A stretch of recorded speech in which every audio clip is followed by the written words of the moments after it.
તમે કીધું કે તમે આખા ગુજરાતમાં કામ કર્યું છે, આ તે બધું જ, પણ તમે કરવા તો ગુજરાતનું જ રાજકારણ માગશો, એટલે ધારાસભ્ય જ બનવા માગશો. તો આમ તમને કદાચ મોકો મળે 27માં, કદાચ મોકો મળે, કોઈ પાર્ટી કે નહીં ખજૂરભાઈ તમારે લડવાનું છે અને તમે કીધું ભાઈ મોકો મળશે તો લડીશ, તમે જ કીધું છે, તો ક્યાંથી આમ લડવાની ઈચ્છા કંઈ આમ કે ભાઈ મારા અહીંથી લડાય કંઈથી લડાય? પેલા મોકો મળવા તો દો. માની લો કે મળી ગયો, પેલા મને મોકો મળે, પહેલી વાત એ છે, પેલા મને મોકો મળે.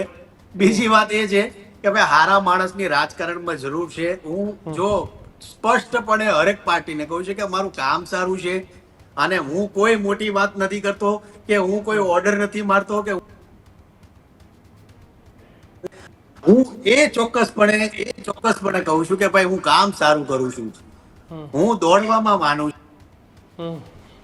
એટલે એ વસ્તુમાં વધારે બિલીવ કરું છું. બાકી આપણે કોઈ એવી પ્રાયોરિટી નથી કે ભાઈ મને બધા લેવા આવશે ને કેવા આવશે, એવું કાંઈ જ એવો વિચાર નથી કર્યો. બહુ સામાન્ય માણસ છું, બહુ નાનો છું. લોકો અપ્રોચ કરે તો વેલ એન્ડ ગુડ છે, બહુ સારું છે મારા માટે.